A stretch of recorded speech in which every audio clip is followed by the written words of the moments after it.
Hello दोस्तों, welcome to my YouTube channel. दोस्तों मैं सोनू सर आपके सामने दोबारा हाजिर हूँ एक नए कंटेंट के साथ में। दोस्तों जैसा कि आप जानते हैं कि हम इस सीरीज़ के अंदर आपके लिए टारगेट एसएससी स्टेनोग्राफर 2025 बैच को लेकर आए हैं। और इस बैच में हम क्या डिस्कस करने वाले हैं, प्रीवियस ईयर के क्वेश्चंस पेपर को हम डिस्कस करते हैं। आज जो डिस्कशन करने वाले हैं 1012 और 2024 डेट का एग्ज़ाम को हम डिस्कस करने वाले हैं। सेट नंबर हमारा 4 होने वाला है। इससे पहले हमने सेट 1 कराया, 2 कराया, 3 कराया, और आज जो है सेट नंबर 4 हमारा कंप्लीट हो जाएगा। रोज़ाना रात को 9 बजे हम आपसे मिलते हैं एक नए कंटेंट के साथ में। सॉरी, रोज़ाना 8 बजे है आप लोगों का। अच्छा, सीजीएल वालों को आया 9 बजे, आप लोगों को तो 8 बजे का है, तो मैं टाइम को इधर पर थोड़ा चेंज कर दूंगा। चलिए तो शुरू करते हैं हम अपने वीडियो को बिना समय गवाए। ये रहा क्वेश्चन 1। अच्छा सुनिए, यहाँ क्वेश्चन 1 से लेकर मैं क्वेश्चन नंबर 75 तक कंप्लीट करा चुका हूँ। मैं 3 वीडियो के अंदर मैंने ये मेरा जो लास्ट क्वेश्चन था वो मैं आपको बता दूँ। मैं यहाँ पे मेरा लास्ट था, ये 75 मेरा लास्ट क्वेश्चन था मेरी पिछली वीडियो के अंदर, और अब मैं इसके आगे का कंटिन्यू करने जा रहा हूँ। आज मैं 76 से लेकर 100 तक पूरे क्वेश्चंस को कंप्लीट करा दूंगा। तो चलिए बिना समय गवाए वीडियो को शुरू करते हैं। और ये रहा क्वेश्चन 1। क्वेश्चन 1 क्या कह रहा है? Frogs are amphibians and it indicates that they are dash of living both water and land. Amphibian का मतलब क्या होता है कि जो दोनों जगहों पे रह सकते हैं, ज़मीन पे भी रह सकते हैं और पानी में भी रह सकते हैं। ससेप्टिबल का मतलब होता है थोड़ा सा डाउट हो, तो इसमें तो कोई डाउट नहीं है कि पानी में और दोनों जगह पे रह सकते हैं। डिस्पोज्ड ऑफ का मतलब क्या होता है? सामने आ जाना, दिखाई देना, रिवील होना, तो ये भी नहीं हो सकता। कैपेबल के साथ में एक प्रपोजिशन लगता है ऑफ, तो योग्य हैं, वो दोनों जगह पे रह सकते हैं, जल में भी रह सकते हैं और थल पर भी रह सकते हैं। इनक्लाइन का मतलब होता है झुकाव। तो हमारा answer option number 3। Frogs have long back legs and that propel them into the air and making them excellent jumper। देखिए, जो मेंढक होते हैं उनके जो पिछले वाले पैर होते हैं काफ़ी ब्रॉड होते हैं, बड़े पैर होते हैं, जिसके कारण वो आसानी से जंप कर सकते हैं। A large portion of them have suckers on their fingers and which insist them to landing securely tricky surface। अब देखिए, इनका जो बॉडी का जो लार्ज पोर्शन होता है और जो फिंगर होते हैं वो क्या करते हैं, अपने सरफेस को आराम से टच कर चिपक जाते हैं सरफेस से, है ना। जैसे उन्होंने जंप किया, यहाँ से जंप किया अगली जगह पर, तो अगर कीचड़ भरी जगह भी होगी तो वहाँ पे ये फिसलेंगे नहीं, ये वहाँ पर तैर जाएंगे, निकल जाएंगे आगे। दे फाइंड क्विक बग्स, ये जल्दी से जल्दी कीड़ों को ढूंढ लेते हैं। With the dash of their long tacky tongues, अपनी जीभ से वो तुरंत ही क्या करते हैं, उसको पकड़ लेते हैं। अब देखिए किसकी मदद से, क्या होगा, किसकी मदद से पकड़ते हैं? जुबान की मदद से पकड़ते हैं। तो एक्सक्यूज का मतलब होता है माफ़ी मांगना, ये नहीं होगा। बैकिंग मतलब पीछे हटना। एनकरेजमेंट का मतलब होता है साहस देना। असिस्टेंस यानी हेल्प। तो यहाँ पर जो ऑप्शन आएगा ऑप्शन नंबर 2। किसकी हेल्प से आगे बढ़ते हैं? जुबान की हेल्प से वो कीड़ों को पकड़ लेते हैं, ठीक है। Frog do not all contain poison, सभी जो मेंढक होते हैं उनमें जहर नहीं होता। व्हेन थ्रेटन्ड बाय प्रेडेटर, जब वो शिकारियों के द्वारा शिकार किए जाते हैं। सम फ्रॉग्स यूज अ वेनम, कुछ मेंढक होते हैं जहर को छोड़ते हैं। एंड दे हैव डेवलप्ड, और ये उनकी बॉडी में डेवलप्ड होता है। द गोल्डन डार्ट फ्रॉग, अब ध्यान देखिए, golden dart frog is the world's most lethal frog, ये दुनिया का सबसे ज़्यादा जो जहरीला मेंढक होता है। 1 frog's skin has potential to kill up 1000 people, 1000 लोगों को मार सकता है ये जो इसका जो जहर है। The normal frog contains a toxic substance which it dash from its skin and when gone after. देखिए क्या होता है कि जो 1000 लोगों को मार सकता है उसका जहर, और उसके बाद में बोला गया है एक नॉर्मल अगर मेंढक होता है उसके शरीर में जो होते हैं, उसकी जो स्किन होती है उसमें जहर होता है। अब वो जहर किस किस के लिए काम आ सकता है? स्पेल्स का मतलब होता है कि कोई मंत्रोच्चारण करना। अच्छा, ग्लो का मतलब क्या होता है? चमकना, तो चमकता तो नहीं है। रेडिएट्स, उसकी स्किन के अंदर समाया होता है और लोगों को सामने कैसा दिखाई देता है। अगर उसका कलर ज़्यादा चटकीला है तो मान लीजिए मेंढक क्या है, वो जो है काफ़ी ज़्यादा जहरीला है। नेक्स्ट है हमारे पास में स्क्वीज का मतलब क्या होता है कि बाल बाल बचना, है ना। तो बचते तो नहीं है, उसके जहर के असर में आ जाते हैं। दीज पॉइजन इफेक्ट्स बोथ, ये जो जहर है दोनों लोगों को इफेक्ट करता है। कैनाइंस यानी जिनके कैनाइन टीथ होते हैं, यानी जानवरों पे भी। एंड फैलिन्स, फैलाइंस का मतलब होता है बाघ, या बाघ ने बिल्लियों पे भी इफेक्ट करता है। बिल्ली की जितनी प्रजाति आ गई हमारे पास में, जो जैसा आ गया कैट, लेपर्ड, टाइगर, ये सब big cats, they rarely experience serious dash cane toads are extremely. अब यहाँ पे देखिए सीरियस, क्या सीरियस है बताइए, उनको किस चीज़ का उनको देखने को मिलता है बताइए। पहला है सीक्वल। सीक्वल का मतलब क्या होता है कि कोई भी चीज़ बची हुई है ना, तो उसका बचा हुआ पार्ट आ रहा है, जैसे कोई मूवी का सीक्वल आ रहा है तो शेष पार्ट आ रहा है, तो शेष तो नहीं होगा। डिस्टर्ब्स, किसी को परेशान करना नहीं। एल्टर मतलब एक्सचेंज कर देना नहीं। कंसिक्वेंसेस यानी उसका जो परिणाम होता है, उसका जो रिजल्ट होता है बहुत ज़्यादा सीरियस होता है। देखिए मेंढक किसी को काटेगा नहीं, उसकी स्किन के अंदर जहर होता है, और जैसे कोई दूसरा जानवर उसको खाने के लिए दौड़ता है, जैसे ये मेंढक है और इसको खाने के लिए दूसरा जानवर आ रहा है, तो इसके जो दांत है या इसका जो मुंह है, इसके अंदर जहर फैल जाएगा। फिर आ गया cane toads are extremely large toads. Cane toads क्या होते हैं, दुनिया के सबसे बड़े मेंढक होते हैं। And are laced with drugs, और drugs, and even if taken these drugs can resulted in hallucination. और उनकी बॉडी के अंदर क्या होता है, काफ़ी ज़्यादा जहर होता है, और अगर इनको अगर निगल जाता है तो उसको हेलुसिनेशन यानी चक्कर आने लगते हैं, भ्रम होने लगता है। Central and south America are home to the poison dart frog. Central और साउथ अमेरिका में कौन सा मेंढक मिलता है, पॉइजन डार्ट फ्रॉग मिलता है।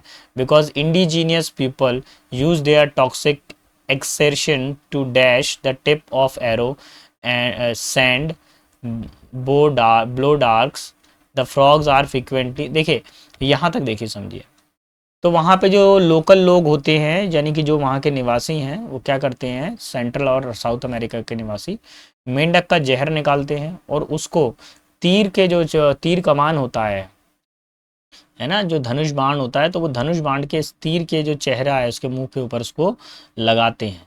तो ये क्या करते हैं बताइए, क्या करते हैं, इसका क्या होगा, किस चीज़ को लगाते हैं। बैन मतलब मना कर देते हैं, नहीं, वो तो कुछ जहर जैसी कोई चीज़ लगाते हैं। हेट क्या उससे नफरत करते हैं, नहीं। मेलाइस मतलब किसी से घृणा करना, नहीं।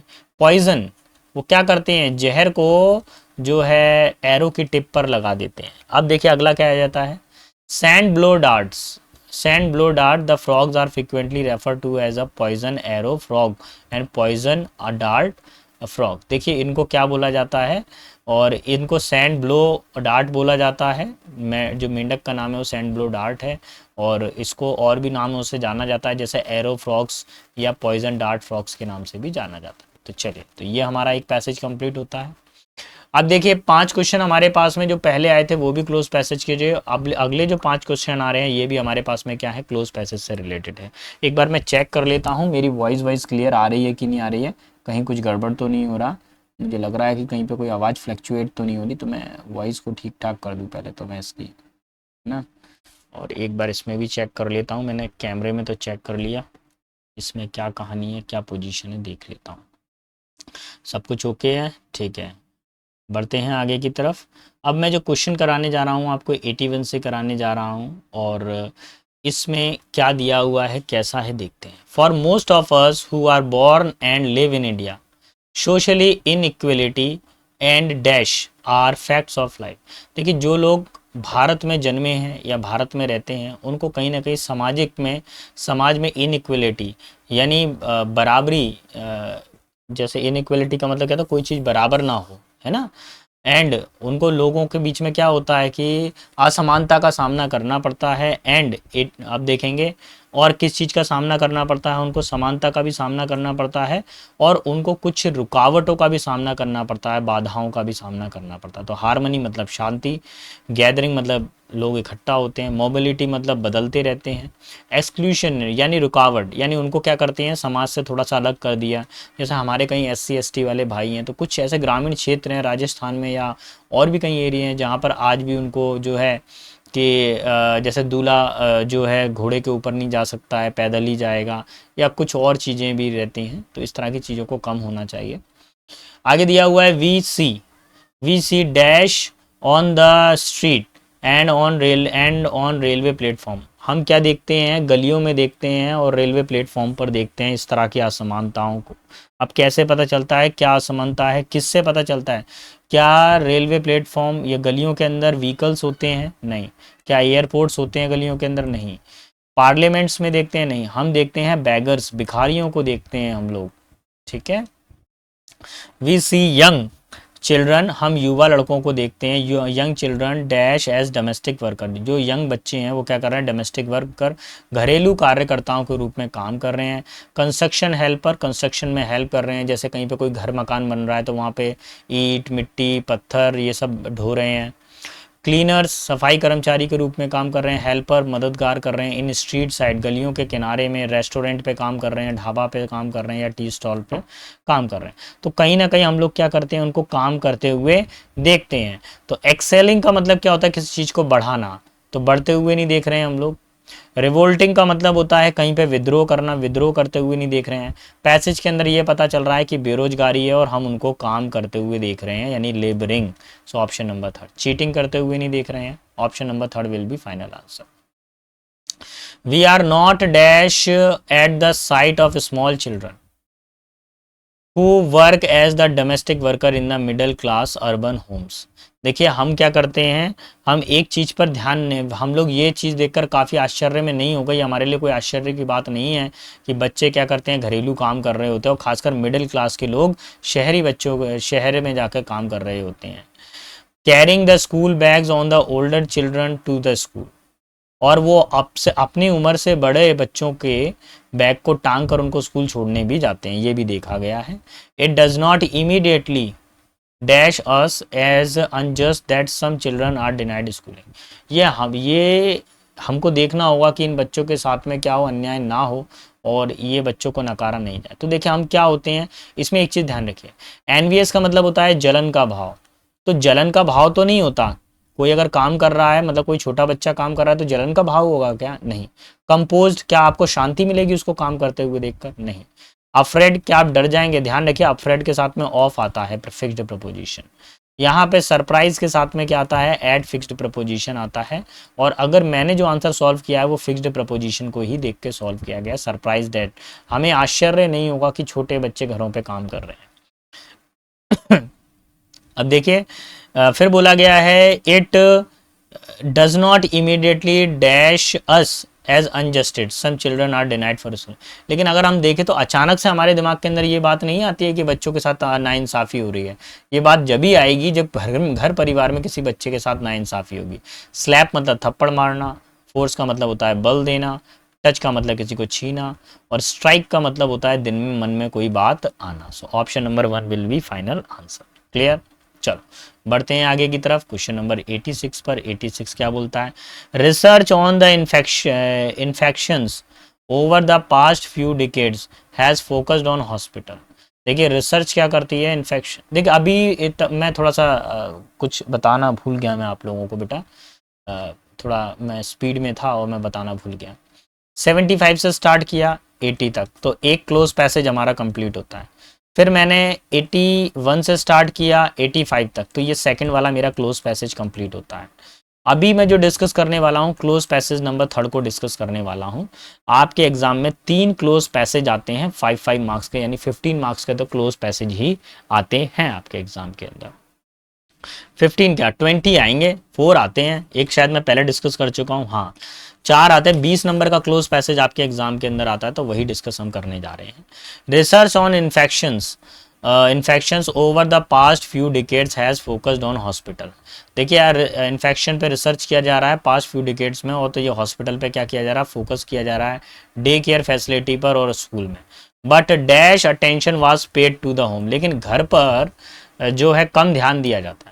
इन्फेक्शन का डर सबसे ज़्यादा हॉस्पिटल्स में देखने को मिलेगा, या दिन में लोगों की जहां हम डे केयर सोते हैं वहां पर, या स्कूल में। लेकिन अगर आप घर पर देखेंगे तो घर पर को इतना ध्यान नहीं देते हैं लोग। कई लोग तो आज भी जो है कि सैनिटाइज़र वगैरह नहीं रखते हैं, छोटे बच्चे हों या बड़े लोग हों, घर में से सैनिटाइज़र भी हटा दिया, वही अपने पुराने साबुन पर आ गए हैं, है ना। तो अभी करना क्या है यहाँ पर, वो क्या करते हैं, कैसी अटेंशन देते हैं, बहुत थोड़ी सी अटेंशन देते हैं। नो लिटिल नहीं, आ लिटिल नहीं, दा लिटिल नहीं, बहुत कम, बिल्कुल नाम मात्र की अटेंशन देते हैं वो, little attention. Today the increase of the food borne illness. अब आजकल क्या है कि फूड बॉर्न इलनेस, आजकल भोजन से लोग बच्चे बीमार हो रहे हैं। अब क्या कारण है भोजन से क्यों बीमार हो रहे हैं, बॉर्न इलनेस, भोजन से बीमार हो रहे हैं, and a dash need of health care have focus interest on hygiene and cleanliness in the home. और जब बच्चे क्या हो रहे हैं, भोजन से बीमार हो रहे हैं, तो एक चीज़ की डिमांड बढ़ रही है, हाइजीन की, साफ सफाई की घरों के अंदर। तो अब क्या हो रही है, डिमांड बढ़ रही है। रेयर का मतलब क्या होता है, विरल यानी कि कमी, डिक्रीजिंग का मतलब कमी, डिक्लाइनिंग का मतलब कमी, ग्रोइंग का मतलब हो रहा है डिमांड बढ़ रही है ना। फिर क्या बोला गया है, हाइजीन। अब आगे देखेंगे, हमने यहाँ तक कंप्लीट किया था। अब जो है हाइजीन से हम शुरू करने वाले हैं। क्या बोल रहे हैं, hygiene refers to the condition of the practice by which people maintain or promote good health by keeping themselves and their surroundings dash. देखा, हाइजीन का मतलब क्या होता है, साफ सफाई, और इसके अंदर लोग क्या करते हैं, अपने स्वास्थ्य को अच्छा रखने का प्रयास करते हैं। तो अब यहाँ पे 88 का जो आंसर होगा बताइए, उसमें क्या करते हैं, क्या क्लटर्स करते हैं। क्लटर्स का मतलब होता है दुर्दशा करना, दुर्दशा तो नहीं करते हैं। क्या बंद कर देते हैं साफ सफाई को, नहीं।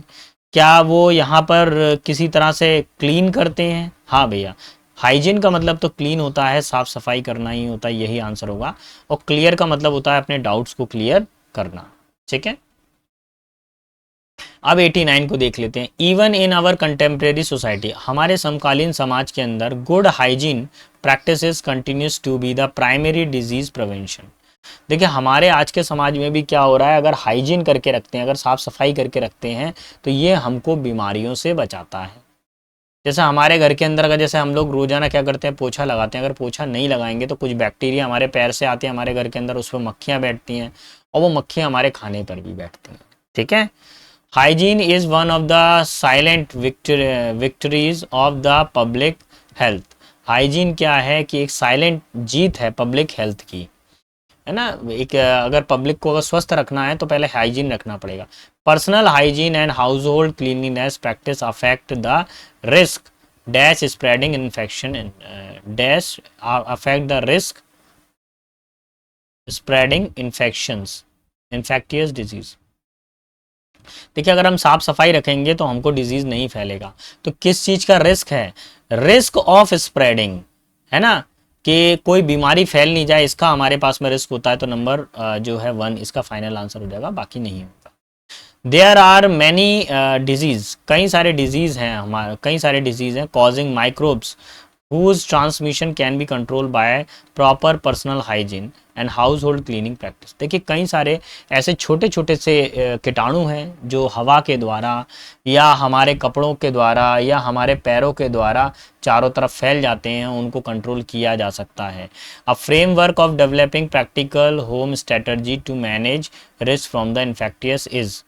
देखिए, कई सारे इन्फेक्शंस को, ये मैं बार बार इन्फेक्टियस बोल रहा हूँ, ये इन्फेक्शन है बेटा, है ना, मेरे मुंह से वो स्लिप हो रहा है। एक्चुअली क्या है कि ये जो टॉपिक हैं आपके, ये काफ़ी बड़े बड़े से रहते हैं, और ये मेरा स्लिप ऑफ टंग है, तो मैं आपसे माफ़ी चाहूँगा।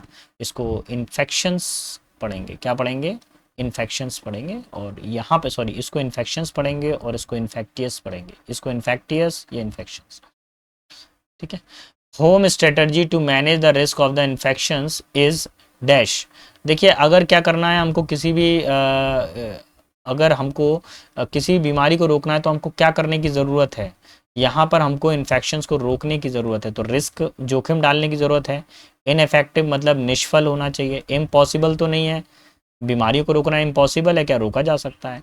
रिक्वायरमेंट, हमको रिक्वायरमेंट है कि हम पहले अपनी साफ़ सफाई रखें, अपने घर की साफ़ सफाई रखें, अपने आसपास की सफाई रखें।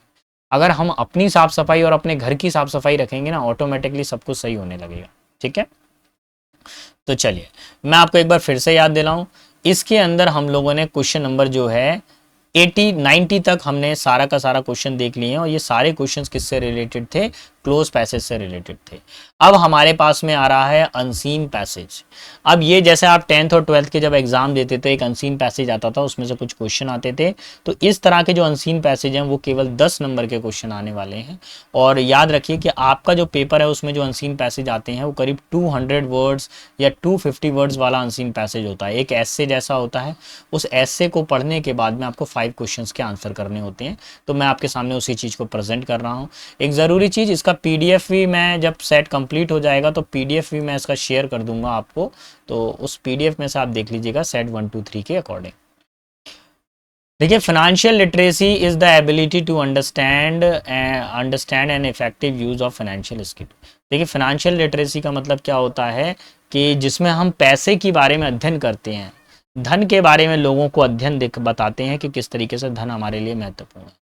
These financial skills are as simple as budgeting. ये उतना ही आसान है जैसे हम बजट बनाते हैं, इन्वेस्टिंग करते हैं, क्रेडिट मैनेजमेंट करते हैं, पैसे का आवक, financial management. In other words financial literacy is the ability to manage money. Financial literacy का मतलब क्या होता है? लिटरेसी का मतलब होता है शिक्षा, और धन को कैसे व्यवस्थित किया जाए उसकी शिक्षा हमको दी जाती है। अ strong foundation of these financial skill will develop in achieving the various life goals like retirement, education and even going on the vacation. देखिए अगर आप पैसे को सही से मैनेज करते हैं तो आप रिटायरमेंट को भी मैनेज कर सकते हैं, अपनी एजुकेशन को मैनेज कर सकते हैं, और वैकेशन पे जा रहे हैं तो उसको भी मैनेज कर सकते हैं। Financial literacy include many skill. Financial literacy में कई सारी चीज़ें इंक्लूड हैं। मोर ओवर और तो और the most popular ones are budgeting, managing expenses, pay off डेब्ट एंड अंडरस्टैंडिंग द रिस्क। देखिए इसमें क्या होता है, बजट को भी समझ सकते हैं आप, आपके अगर कुछ खर्चे हैं, अगर आपने किसी से कर्जा लिया हो तो कर्जे को कैसे मेंटेन करते हैं वो भी समझ सकते हैं। और इसके बाद में बोला गया है risk return trade off invest product. देखिए हमको क्या करना पड़ता है, ऐसे ऐसे इन्वेस्टमेंट करना चाहिए जिससे हमको रिटर्न मिले। रिस्क तो लें लेकिन उसका रिटर्न हमको ठीक ठाक मिले, यानी रिस्क की रिटर्न भी मिल जाए, हमको ऐसा करना चाहिए। Acquiring these skill would require one two understand the basic financial concept like time value of money. देखिए इसमें बेसिक फिनेंशियल कंसेप्ट को आपको समझना पड़ेगा। सबसे पहले तो टाइम के महत्व को समझना पड़ेगा, फिर आपको कंपाउंड इंटरेस्ट को समझना पड़ेगा, चक्रवर्ती ब्याज को समझना पड़ेगा, एंड फिर है एनुअलाइज्ड रिटर्न, पूरे वर्ष में कितना रिटर्न हमको मिला उसको समझना पड़ेगा। अपॉर्चुनिटी कॉस्ट, हमको अवसर के तौर पर कितनी कॉस्ट मिली थी उसको समझना पड़ेगा। With N abundance of the credit products available in the market like credit cards, debits, overdraft facility on the debit card. देखिए हमको समझना पड़ेगा कि कहाँ कहाँ से हमारे पास में धन आ सकता है। देखिए क्रेडिट कार्ड के प्रोडक्ट से मिल सकता है जो मार्केट में अवेलेबल है। जैसे क्रेडिट कार्ड पर आप क्या कर सकते हैं, डेप्ट, क्रेडिट कार्ड डेप्ट, अगर आपके पास में क्रेडिट कार्ड है तो वो आपको लोन दे सकते हैं। क्रेडिट कार्ड पे आप 10,000 रुपये तक का शॉपिंग कर लीजिए, उसके बाद में आप उसको बाद में उसको दे सकते हैं। ओवरड्राफ्ट फैसिलिटी, कई सारी बैंक में ओवरड्राफ्ट फैसिलिटी होती है, डेबिट कार्ड पर भी मिल जाता है। ईएमआई फैसिलिटी है। फाइनेंशियल लिटरेसी बिकम इंपॉर्टेंट, और फाइनेंशियल लिटरेसी हमारे लिए इंपॉर्टेंट। देखिए कई लोगों के लिए आज भी सोचते हैं कि लोन बहुत बेकार होता है, लेकिन मैं आपको बताऊं जितनी भी बड़ी बड़ी कंपनियां हैं, जो लोग हमसे भी बड़े हैं, मल्टी बिलियनियर हैं, ट्रिलियनियर हैं, तो ये सारे के सारे जो मिलियनियर है, बिलियनियर है, ये सारे के सारे सब के सब लोन के ऊपर ही चल रहे हैं। इनकी जो बड़ी बड़ी इंडस्ट्रीज हैं सब लोन पर चल रही हैं। जैसे फ़ायदा होता है तो अपने लोन को ये पटाते जाते हैं, आगे बढ़ते जाते हैं ये लोग। और हम लोग क्या करते हैं, लोन लेने से डरते हैं, हम रिस्क नहीं लेते हैं लाइफ के अंदर, है ना।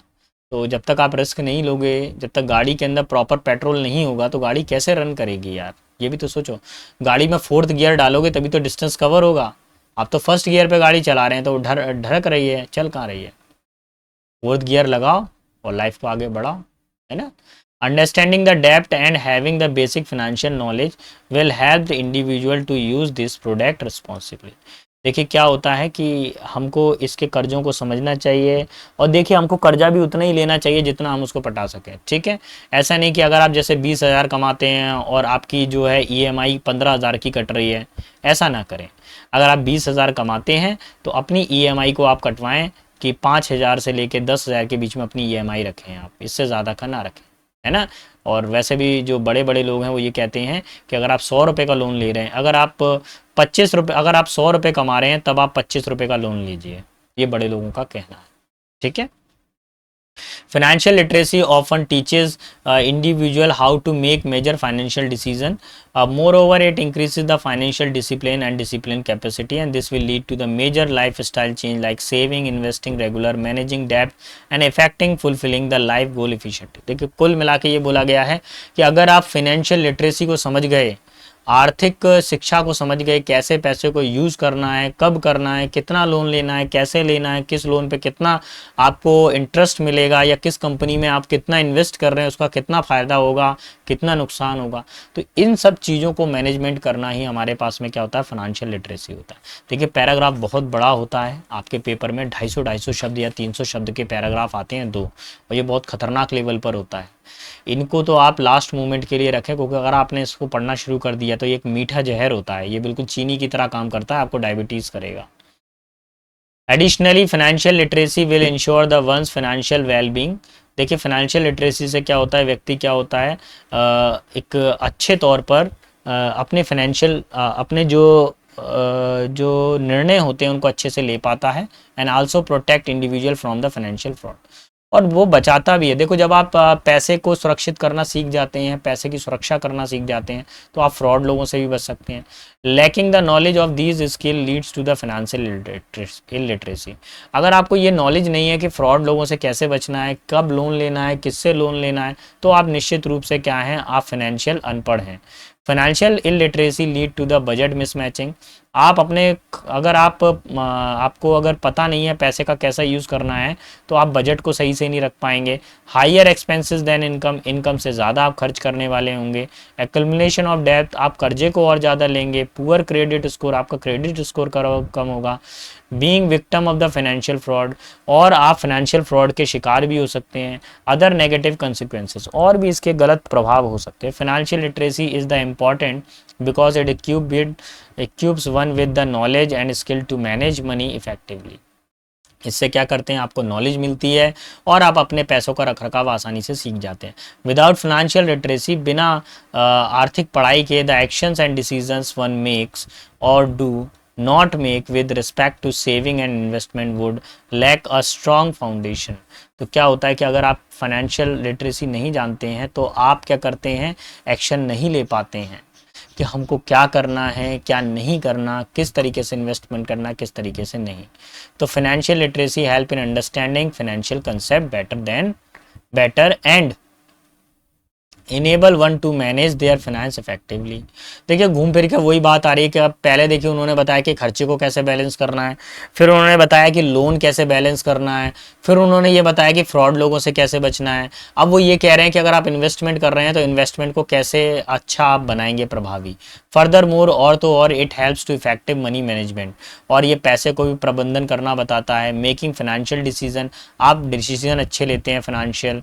अचीविंग फाइनेंशियल स्टेबिलिटी, आपको पैसे की कमी नहीं होती है, पैसा आपका स्थायी रहता है। आपके पास अगर कुछ अच्छा बैंक बैलेंस है, अगर आपके बैंक में, अगर आपके पास में बैंक में 1 करोड़ रुपए करीब है, तो आपको 40,000 रुपये का ब्याज या 50,000 रुपये तक का ब्याज मिलता रहता है, तो आप उसी से कमाते रहते हैं, वही ब्याज से आप खाते रहते हैं। मोर एवर, और तो और financial literacy provides in depth knowledge. Financial literacy से हमको नॉलेज की डेप्थ नॉलेज मिलती है, किसकी, फाइनेंशियल एजुकेशन की, and various strategy that are indispensable for the financial growth and success. Also it enables one to the डेप्थ free, और ये एक व्यक्ति को क्या करता है, कर्जे से मुक्त बनाता है, बाय एडेप्टिंग बेस्ट डेप्थ स्ट्रेटजी, अगर आप सही से स्ट्रेटजी बनाते हैं तो। चलिए इतना सारा टॉपिक पढ़ने के बाद में अब केवल 5 क्वेश्चन आएंगे। ये अभी आपने पढ़ा ना, इतना बड़ा सा पहाड़, मैं बताता हूँ कितना बड़ा पहाड़ लांग कर आए हैं आप। ये देखो पहला ये, इसी में यहाँ पे 60-70 वर्ड तो ये हो गए होंगे, 50-60 वर्ड का ये है, फिर ये आया, फिर ये मारा जाए, फिर अब आ रहे हैं क्वेश्चन। 4 स्लाइड पढ़ाने के बाद में तब जाके 5 क्वेश्चन आएंगे बेटा। अब देख लो, कर लो क्या करना है आपको। ठीक है, करना तो है ही है, सिलेक्शन चाहिए ना। क्या आपको 50,000 चाहिए, 50,000 चाहिए ना, तो पढ़ना पड़ेगा। स्टेबिलिटी का मतलब क्या होता है, किसी चीज़ का स्थायी होना, है ना, कोई चीज़ स्थिर हो जाना, एक जगह पर रुक जाना, स्टेबल हो जाना। तो स्टेडीनेस का मतलब भी क्या होता है, किसी चीज़ का स्थायी होना, एक जगह पर रुक जाना, स्टेबल हो जाना। एम्बिग्यूटी का मतलब होता है कि कभी किसी को दुविधा होती है, ऐसी दुविधा जिसको बोलते हैं डिलेमा, कि मैं दिल की सुनूं कि माँ की सुनूं, मैं दुविधा में हूँ। वॉलेटाइल का मतलब क्या होता है, अस्थिर, जो क्या हो, अनस्टेबल हो, जो बदलता रहता हो, जैसे मोबाइल कंडीशन है, मोबाइल क्या है, चेंज होता रहता है। नेक्स्ट है इनएफिशिएंसी का मतलब क्या होता है, फ्रूटलेस, जिसका कोई परिणाम ना निकले, fruitless.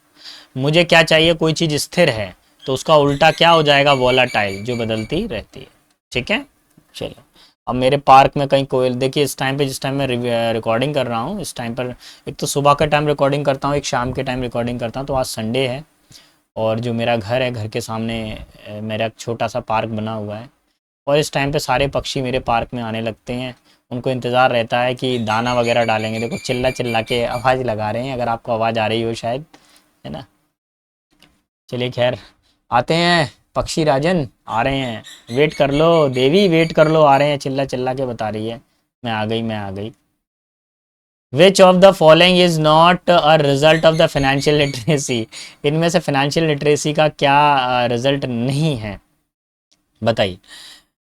Is not a result of financial, अच्छा इलिटरेसी, अगर आप अनपढ़ हैं, अगर आपको फाइनेंस की कोई नॉलेज नहीं है, तो उससे आपका क्या रिजल्ट बनता है, देखिए। हायर एक्सपेंसेस देन इनकम, अगर आपको वित्त की जानकारी नहीं कि पैसे कैसे खर्च करना है, तो निश्चित रूप से आप क्या करेंगे, ज़्यादा खर्च करेंगे। बजट मिसमैच, आप बजट से काम नहीं कर पाएंगे। एक्यूमुलेशन ऑफ डेब्ट, आप कर्जा लेते ही जाएंगे। फाइनेंशियल डिसिप्लिन, आप फाइनेंशियल डिसिप्लिन नहीं हो पाएंगे। तो यही बताना था, नॉट वाली कंडीशन तो बतानी थी, तो नॉट वाली कंडीशन तो यही है, ऑप्शन नंबर 1 मेरा फाइनल आंसर होगा।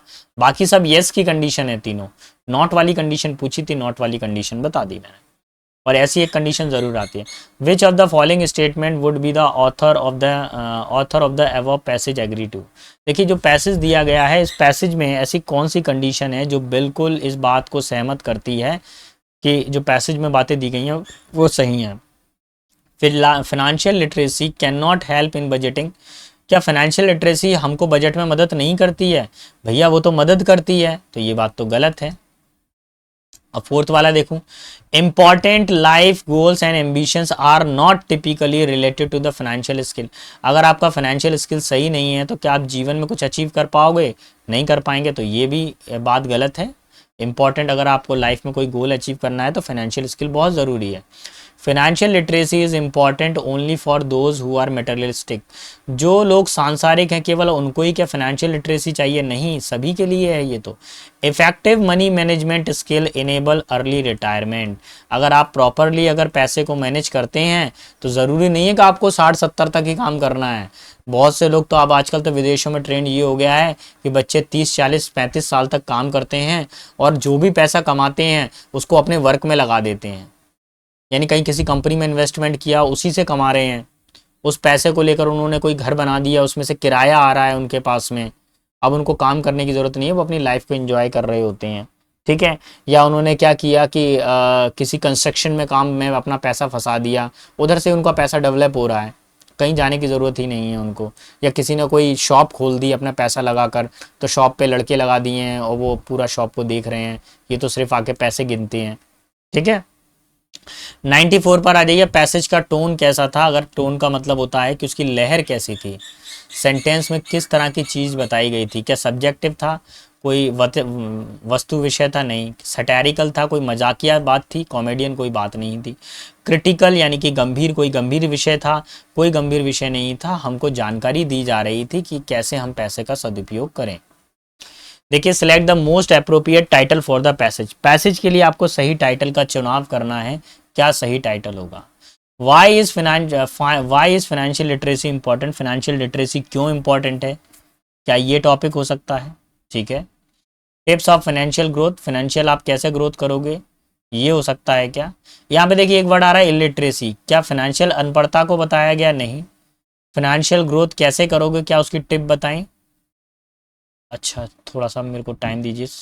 The importance of financial literacy, making decision, देखिए ये दो तो कैंसिल होते हैं, जो नंबर 3 है वो ज़्यादा सही है, क्योंकि इसमें इंपॉर्टेंस बताइए कि फाइनेंशियल लिटरेसी यानी अगर आप धन के प्रबंधन के बारे में आपने पढ़ाई की है और आपको वो आता है तो ये आपके लिए काफ़ी लाभकारी होगा। ठीक है, चले, तो अब हमने एक बड़ा सा पैसेज पढ़ा डायनासोर जैसा, उसके केवल 5 क्वेश्चन पूछे गए। अब एक और डायनासोर आ रहा है, अब इसके लिए भी तैयार रहिए। सिर्फ मेरे को 10 मिनट दीजिए, क्योंकि ये 10 मिनट तो खा जाएगा बेटा आई थिंक, क्योंकि 5 मिनट में पढ़ूंगा, फिर क्वेश्चंस भी सॉल्व करूंगा। देखिए, Scarlett's O'Hara famously asked her husband Rhett Butler, देखिए एक स्कारलेट हारा है तो ये वाइफ हैं और उनके हस्बैंड हैं रेड बटलर। तो ये अपनी पत्नी अपने हस्बैंड से पूछती हैं वेयर शैल आई गो, हम कहाँ जाएंगे आज। To which he famously replied, उसका उन्होंने एक फेमस रिप्लाई किया। फ्रैंकली, उन्होंने मजाकिया रूप में रिप्लाई किया, माई डियर, हे मेरे प्रिय, I don't give a dam, मुझे ये बताने की ज़रूरत नहीं है। ठीक है, तो ये बहुत ज़्यादा एक फेमस लाइन हुई थी पुरानी किसी मूवी के अंदर। वो फिल्म कौन सी थी देखिए, one of the finest movie quotation server in found toward the end of the director Victory Fleming's in 1939 American historical romantic epic film Gone with the Wind। देखिए एक मूवी का नाम है गॉन विद द विंड, और उसके अंदर जब heroine पूछती है हीरो से कि हम कहाँ जा रहे हैं, जब एक वाइफ अपने हस्बैंड से पूछती है तो वो बोलता है कि आपको इसको बताने की ज़रूरत नहीं है कि कहाँ जा रहे हैं, तो बोलता है कि मुझे बताने की ज़रूरत नहीं है। तो यहाँ पे क्या बोला गया है, it is also one of the all time favourite lines of the movie, और ये हर फेवरेट लाइन थी। देखिए अक्सर क्या होती है कि जो वाइफ होती है ना वो हस्बैंड से क्वेश्चन करती है कि कहाँ जा रहे हो, है ना, और इस पर हस्बैंड क्या होते हैं, कई बार गुस्सा हो जाते हैं, कई बार वो चिड़चिड़ाने लगते हैं, उनको ऐसा लगता है कि ये मेरे ऊपर मुझसे क्यों पूछ रही है बार बार। लेकिन मैं आपको एक चीज़ बताऊं कि जो वाइफ होती हैं, मेरा एक पर्सनल ओवरव्यू है कि वो सिर्फ आपकी चिंता करती हैं इसलिए आपसे इतना पूछती हैं, नहीं तो आपकी ऐसी हालत नहीं है कि कोई आपसे पूछे। आप कहीं के कोई राजा नहीं है कि आपसे कोई आके पूछे, या अगर आपकी कुछ बाहर कुछ कनेक्शन है तो वो फिर आप अपने स्तर पे देख लेना बेटा, कहीं सोना बाबू वाला कनेक्शन है ना तो वो फिर आप देख लीजिए। जब तक आपके पास में नौकरी है, जब तक आपके पास में पैसा है, तब तक सोना बाबू चलता रहेगा। एक बार पैसा चला जाए, नौकरी चला जाए, स्टेटस चला जाए, सब सोना बाबू धरे रह जाते हैं। But in 1930 American society the term dam was a swear word. लेकिन 1930 के अंदर अमेरिका की सोसाइटी के अंदर जो डैम वर्ड था वो एक गाली के जैसा था, लोगों को गाली देने के समान था damn word. Due to the word's offensive nature, क्योंकि इसका जो वर्ड का जो कैसा था, आक्रामक नेचर था, आक्रामक था। Consequently, prohibition by the 1930 Motion Picture Production Code, sometime known as the Hays Code। देखिए क्या बोला गया था, किसके द्वारा रोका गया था इसको, 1930 के अंदर मोशन पिक्चर कोड के द्वारा रोका गया था, प्रोडक्शन कोड के द्वारा रोका गया था। इसको हेज कोड भी बोला जाता है। American film censor insist on its removal 2 months prior to the movie's release. देखिए गॉन विद द विंड ये मूवी जब रिलीज होने वाली थी, इसके 2 महीने पहले ही सेंसर बोर्ड ने बोला कि शब्दों को हटाइए। अ फ्यू वीक्स बिफोर, कुछ हफ्ते पहले मूवी के रिलीज होने से कुछ हफ्ते पहले the motion film picture association of America board amended the production code and which cause the censor to change their mind.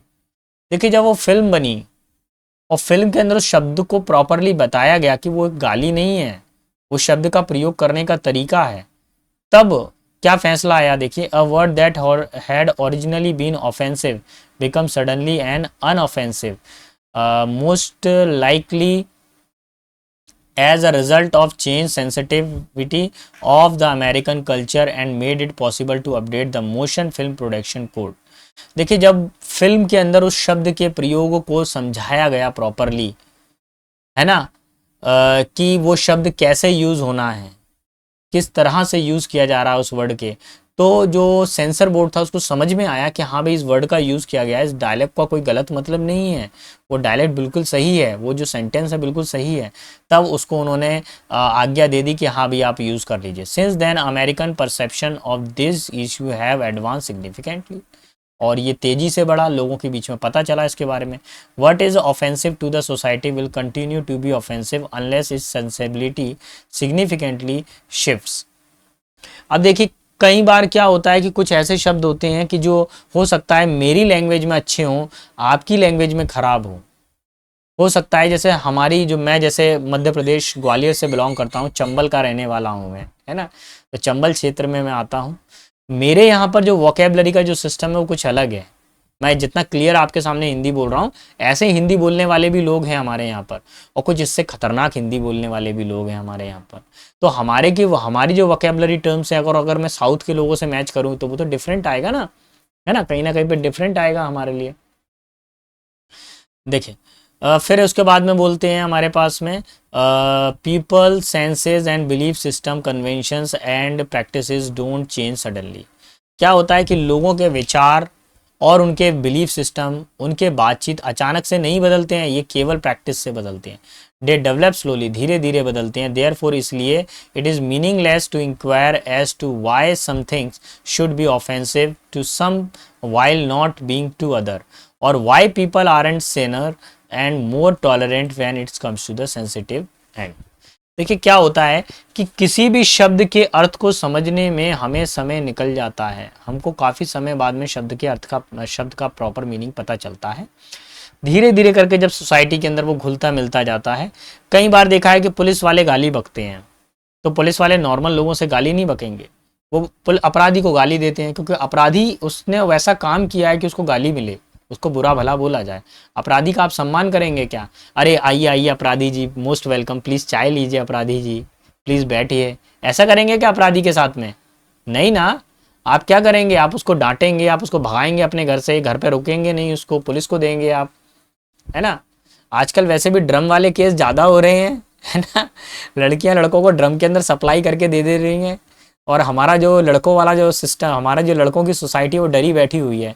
2-4 लड़कियां क्या अपने अवतार में आ गई, पूरा हमारा समाज डर गया है, बॉयज़ वाला समाज, है ना। उनको ये समझना चाहिए यार, तुम इतने समय से लड़कियों पे अत्याचार करते आए, तब कोई प्रॉब्लम नहीं थी, अब तुमको ड्रम के अंदर भर के सप्लाई करने लगे हैं तो तुमको प्रॉब्लम होने लगी है। तो ध्यान रखिए, प्रकृति का एक सिस्टम है, जो तुम इसको दोगे वो तुमको रिपीट करके देगा। स्प्रिंग को जितना दबाओगे, एक दिन स्प्रिंग उछल कर आती है। महिलाओं को खूब दबाया गया, उनका खूब शोषण किया गया, आज महिलाएं उछल कर आ गई हैं, अब ड्रम लेकर आ जाती हैं, काली बन जाती हैं तुरंत है ना। जब तक सरस्वती थी तब सम्मान नहीं समझते थे, लक्ष्मी थी सम्मान नहीं किया, अब काली बन गई है सम्मान करोगे। डिस्प्यूटेड सोशल टॉपिक्स, और क्या करते हैं समाज के अंदर भी कई बार ये जो है लड़ाई का मुद्दा बन जाता है। अक्सर देखिए मैं थोड़ा सा इस चीज़ को प्लीज़ अलग नहीं, इस बात को गलत नहीं समझेंगे। जैसे कहीं हम लोग भारत माता की जय बोलते हैं, तो कभी कभी कुछ लोग डर जाते हैं कि भारत माता की जय नहीं बोलते हैं, तो इस चीज़ को लेकर भी काफ़ी विवाद रहते हैं कि क्यों नहीं बोलते हैं या क्या कारण है। ठीक है, इसके कई सारे पॉलिटिकल स्टंट्स होते हैं। Cinema has significantly impact on it's consumers and since it is captivate audio visual mediums to of entertainment and that teaches information, knowledge, beliefs, values. A film effects on the people and society can be either financial or bad depending on its subject matters and method of presentation. While a movie may be suitable for certain people's age sensibility, तो चलिए मैं यहाँ तक आपको बता देता हूँ। देखिए सिनेमा में क्या होता है, ऑडियो भी होता है, विजुअल भी होता है। जब ऑडियो और विजुअल दोनों दिखाया जाता है तब लोगों को दिमाग के अंदर जल्दी इंफॉर्मेशन जाती है। उसके बाद में फिर एज फैक्टर भी मायने करता है कि एज फैक्टर क्या है। अगर एक युवा बच्चा है तो उसको कैसे समझेगा, उसमें सभी उम्र के लोग मूवी को देखते हैं। अगर एक मूवी अच्छी है, फैमिली मूवी है, तो उसका इफेक्ट अच्छा पड़ता है, हमको पता चलता है कि किस तरीके से हमको पेरेंट्स को वैल्यू करना चाहिए कि नहीं करना चाहिए। ठीक है, it may not be suitable for other people, ये दूसरे लोगों के लिए अच्छा नहीं हो सकता है कभी कभार।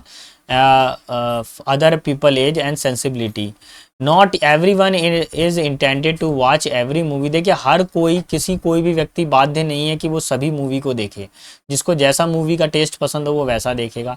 अ controversial movie might also spark societal turmoil and even violence. कभी कभार क्या हो जाती है, कुछ मूवी ऐसी होती हैं जो समाज के पर्दों को, काले चिट्ठों को खोलती हैं, तो उन मूवीज़ की वजह से क्या हो जाती है, समाज के अंदर कभी कभार लड़ाई हो जाती है। अक्सर हमारे भारत, देखिए भारत एक ऐसा इमोशनल कंट्री है, अगर आपने यहाँ पे धर्म की बात कर दी, कर्म की बात मत करो।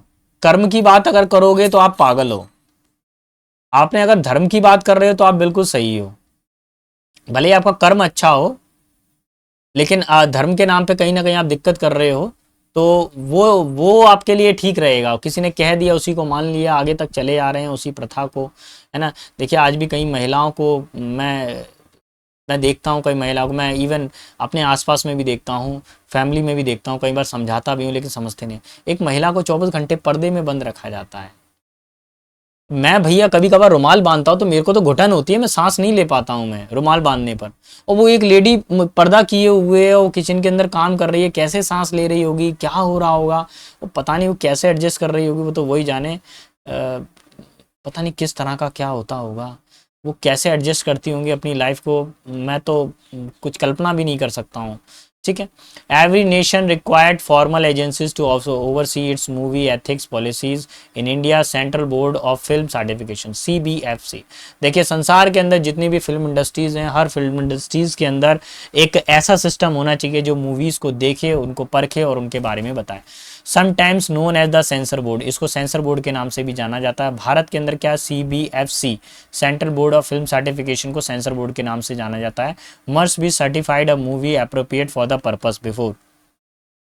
देखिए आजकल इतनी ज़्यादा बोल्ड मूवी आ रही हैं जिसमें ड्रेसेस तो बहुत नाम की रह जाती हैं। अब ड्रेसेस का पहले एक ड्रेस होती थी बॉडी को ढकने के लिए, अब आजकल केवल ड्रेसेस ऐसा रह गया है कि जैसे हैंगर के ऊपर आपने कोई एक हल्का सा T-शर्ट या कोई रुमाल टांग दिया हो, तो आजकल तो ऐसी ड्रेसेस हो गई हैं, है ना। It can be realised for the public screening and under the cinematography act 1952। 1952 में सिनेमाटोग्राफ एक्ट आया था, जिसमें किसका गठन हुआ था, CBFC का हुआ था। और which operates statutory agency under the minister of information and broadcasting control how movies are shown. देखिए उन 1952 के अंदर CBF कमीशन आया और इसने ये फैसला लिया कि कितना मूवी को कितनी हद तक दिखाना चाहिए, है ना। अब देखिए आजकल क्या आ गए हैं, पहले मूवी होती थी तो शब्दों को भी संभाल कर बताया जाता था। अब आप देख रहे हैं नेटफ्लिक्स या कई सारे ऐसे OTT प्लेटफॉर्म हैं जहां पर वेब सीरीज़ आती हैं, और वेब सीरीज़ में मैंने देखा है कि इतना ज़्यादा बोल्डनेस दिखाने लगे हैं, इतना गाली गलौज करके बात करने लगे हैं, तो नई जनरेशन पे क्या इफेक्ट पड़ता होगा। आई थिंक जो हम बीज बोएंगे वही हमको मिलेगा। आज हम जो बच्चों के माइंड में डालेंगे गंदी चीज़ें, तो वो गंदी चीज़ें ही मिलेंगी। तभी तो इतने सारे मोलेस्टेशन के केसेस, रेप केसेस और टॉर्चर केसेस बढ़ रहे हैं। और क्यों बढ़ रहे हैं? It responsibility to make sure that the nation's citizens enjoy wholesome enjoyment through the cinematic media. The CBF is required to certify a movie in a whole or in a part does not jeopardize the Indian sovereignty and integrity। एक minute. And Jio paradise, देखिए जियो paradise का मतलब क्या था, खतरे में। देखिए board को ऐसे फैसले लेने चाहिए जिससे जो है सिनेमा को नुकसान नहीं हो, लोगों को नुकसान नहीं हो, समाज को नुकसान नहीं हो, भारतीय एकता और संप्रभुता में कोई दिक्कत ना आए, है ना। Relation with the foreign state, हमारे विदेशों के साथ में भी रिश्ते खराब नहीं हो। कॉज पब्लिक डिसऑर्डर, लोगों में लड़ाइयाँ नहीं हो, क्राइम्स नहीं बढ़े। कॉज डिफेमेशन, हमारा नाम खराब नहीं हो। कोर्ट कंटेम्प्ट की कोई ऐसी बात नहीं हो जिसमें कोर्ट की बेइज्जती की जा रही हो। वायलेट सोशल नॉर्म्स, सामाजिक दायित्वों या समाज के जो सीमाएं उनको लांघा नहीं जा रहा हो। Values, offend any group of people और कम्युनिटी। यानी कुल मिला के एक ऐसी फिल्म बनाई जाए जिसमें सबके हितों का ध्यान रखा जाए, व्यक्तिगत हित का ध्यान रखा जाए, सामाजिक हित का ध्यान रखा जाए, आपके सिटी का ध्यान रखा जाए, फिर स्टेट का भी ध्यान रखा जाए, नेशन का भी ध्यान रखा जाए, उस वर्ल्ड का भी ध्यान रखा जाए। ऐसी एक मूवी प्रेजेंट की जाए, ठीक है। सेंसर बोर्ड का यही काम होता है कि वो काट छाट करता रहता है। Identity the structure of the passage, passage को आपको आइडेंटिफाई करके बताना था किस तरह का था, क्या क्या क्लासिफिकेशन था, क्या वर्गीकरण था।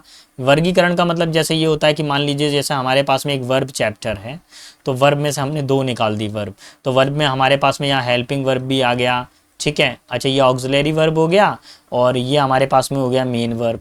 तो यहाँ पर हेल्पिंग वर्ब आ गया हमारे पास में और मॉडल वर्ब का ग्रुप आ गया। मेन वर्ब में हमारे पास में ट्रांजिटिव वर्ब आ गया, इंट्रांजिटिव वर्ब आ गया, इसमें मोनो वर्ब और डाई वर्ब भी आ गया इसके अंदर। तो इसमें हम लोग क्या सीखते हैं कि ये एक प्लांट है, वर्गीकरण किया गया है, क्लासिफिकेशन किया गया। तो क्लासिफिकेशन तो नहीं किया गया। सिक्वेंशियल, क्या एक के बाद में एक और पार्ट आ रहा है, ऐसा भी नहीं हुआ है। डिस्क्रिप्टिव, हाँ भैया ये टॉपिक क्या था, बहुत डिस्क्रिप्शन में चल रही थी कहानी, फिल्मों के बारे में बताया जा रहा था, सेंसर बोर्ड के बारे में बताया जा रहा था। कंपेयर, क्या तुलना की जा रही थी। कॉन्ट्रास्ट, क्या अलगाव किया जा रहा था, बिल्कुल ऐसा नहीं हो रहा था इसके अंदर, ठीक है। क्वेश्चन 97 को देखते हैं। 97 क्या बोलता है, why how did the word which had originally been offensive becomes unoffensive suddenly. देखिए किस तरीके से एक शब्द जो गाली के रूप में था वो अचानक से गाली के रूप में प्रयोग नहीं हो गया। जैसे हमारे यहाँ पर देखिए कभी कभी आप लोगों ने एक वर्ड सुना होगा, साला बोलते हैं, किसी किसी को गाली में बोल देते हैं ना, साला या साली, है ना। तो कई लोगों के लिए गाली भी होती है। और देखिए हमारे यहाँ पर बहन के भाई को साला बोला जाता, तो एक ये रिश्ता है। अब इस रिश्ते को कैसा शो करते हैं, गाली के रूप में शो करने लगते हैं। जैसे लड़के आपस में अक्सर गाली देते हैं और लड़के तो पता नहीं कितनी खतरनाक गाली देते हैं, तो मुझे कहने की ज़रूरत नहीं है। तो वो तो शुरू हो जाते हैं, सार्वजनिक रूप से शुरू हो जाते हैं वो लोग। तो तो अभी क्या बोला गया है, देखिए, बिकॉज ऑफ द कन्वेंशन, सुविधाओं के कारण नहीं, because of the control of censor board, क्या सेंसर बोर्ड के कंट्रोल के कारण नहीं, because of people age and norms, लोगों की उम्र और नॉर्म्स के कारण नहीं, because of change sensitivity of the American culture, America की कल्चर की सेंसिटिविटी बदल गई है। देखिए, पहले क्या होता था कि पहले पुराने टाइम का जो वोकैब था हमारा, जैसा अगर बात करें, अगर हम 15 सेंचुरी में चले जाएं या 16 सेंचुरी में चले जाएं, तो हम कई सारे ऐसे वर्ड थे जो हिंदी के वर्ड थे, उनको हम संस्कृत से लेकर संस्कृत के कई सारे वर्डों को अभी भी यूज़ कर रहे थे। लेकिन अब धीरे धीरे करके देख रहे हैं कि हमारी वोकैबलरी भी बदलती जा रही है, चीज़ें नई आती जा रही हैं। देखिए, सेल्फी वर्ड अब आजकल आने लगा है, तो सेल्फी वर्ड, पहले तो फ़ोन नहीं थे तो सेल्फी वर्ड भी नहीं था, आविष्कार हुआ सेल्फी का, फोटो खींचा गया तो अब सेल्फी वर्ड आ गया हमारे पास में, ठीक है। तो इसी तरीके से वर्ड का यूज बदलता जा रहा है। 98 पर आ जाइए। 98 में क्या दिया हुआ, which of the following word was interrupted as the offensive an American society 1930। 1930 के अंदर ऐसा कौन सा शब्द था जिसकी वजह से जंग छिड़ी हुई थी? भैया एक ही वर्ड था जिस वर्ड के पीछे जंग छिड़ी हुई है, जिसको मैं पढ़ा रहा हूं, डैम, ठीक है। Option number 2। चलो भैया जल्दी जल्दी खत्म करते हैं, चल्ला चल्ला के गला मेरा दर्द हो गया यार, बहुत खतरनाक आता है इनका पेपर, रुला लेते हैं 100 क्वेश्चन के अंदर, है ना, स्टेनोग्राफर, है ना। Why does the CBFC have to certified and control the content shown in a movie? एक मूवी के अंदर जो कंटेंट शो किया जाता है, क्यों CBFC central board of film industry को इसको सर्टिफाई करना चाहिए? क्या कारण है, क्यों करना चाहिए और किस तरीके से करना चाहिए? टू वायलेट सोसाइटी नॉर्म्स, क्या समाज के जो कर्तव्य हैं, जो रूपरेखाएं हैं, उनको नुकसान पहुंचाना चाहिए? नहीं। To jeopardise Indian security, Indian security को खतरे में डालना चाहिए? बिल्कुल नहीं। To not jeopardise Indian sovereignty, संप्रभुता और एकता को खतरे में नहीं डालना चाहिए, ये इसका मेन उद्देश्य है। टू कॉज पब्लिक डिसऑर्डर, अरे याद हो रही है मेरी, कहीं पे हिचकी आ रही है मेरे को, समाज में जो डिसऑर्डर फैला हुआ है या क्राइम है उसको बढ़ाना देना चाहिए? नहीं। सेंसर बोर्ड का काम यह है कि देश की एकता और अखंडता को नुकसान ना हो। चलिए लास्ट क्वेश्चन की तरफ आते हैं। What is the passage based upon, ये पैसेज किसके ऊपर बेस्ड है, किसके बारे में बता रहा है पैसेज, बताइए। क्या मोशन फिल्म प्रोडक्शन कोड के ऊपर है? नहीं। ट्रेंडिंग मूवीज के बारे में है? नहीं। इम्पैक्ट ऑफ सिनेमा, सिनेमा का क्या प्रभाव पड़ता है, ह्यूमन सेंसिबिलिटी, मानवता की समझ, मानव की समझ के ऊपर, ये है हमारे टॉपिक। और एक्शन एपिक फिल्म, क्या एक्शन एपिक फिल्म के ऊपर था? नहीं। तो ऑप्शन नंबर 3 था। तो बेटा देखिए, आज हम लोगों ने सेट नंबर 4 भी कंप्लीट कर लिया है। जब तक आपका एग्जाम नहीं हो जाता, इसी तरीके से पर डे आपको हम रात को 8 बजे मिलेंगे। 8 बजे आपका हम पेपर अपडेट कर देते हैं और मैं ध्यान रखूंगा 8 बजे का टाइम ही मैं इसके अंदर डालूँ मैं। तब तक के लिए सारे बच्चों को बेस्ट ऑफ लक, अच्छे से तैयारी करें, अपना और अपने माता पिता के नाम को रोशन करें। और एक आखिरी चीज़ मैं आपको एक बात क्लियर कर दूं, आप ही वो व्यक्ति हैं जो अपना भाग्य बदल सकते हैं। कोई दूसरा आपके पेपर में बैठने नहीं वाला है। भगवान है, दैट इज ओके, वो एक अलग चीज है, लेकिन पेपर में तो आप ही अपने भगवान हैं। आप मेहनत करोगे तो सिलेक्शन होगा, नहीं पढ़ोगे सिलेक्शन नहीं होगा। किस्मत जैसी चीजें काम नहीं करती हैं। 10 में से किसी एक बच्चे के साथ काम करती हैं, 9 बच्चे के साथ काम नहीं करती हैं। और आप 10 में से वो एक लड़का नहीं हो, है ना, ये भी बात ध्यान रखिए। अब कंपटीशन है, नॉर्मलाइजेशन है, भाग्य वाले काम गए। तब तक के लिए सारे बच्चों को बेस्ट ऑफ लक। मिलता हूँ नेक्स्ट वीडियो में नए कंटेंट के साथ में।